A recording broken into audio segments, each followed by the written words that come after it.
Hi, it's Kuya John here and naako'y chika.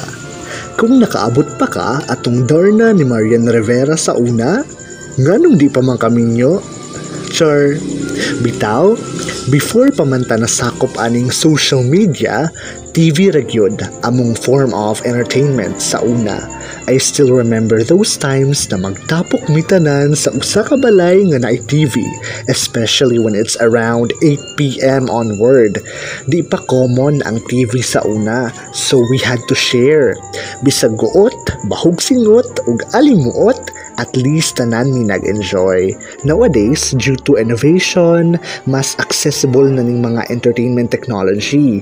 Somehow, it kinda erased the bond between people and the socialization was not there anymore. I often miss those good old days. Ikaw, na-miss ba kaniya?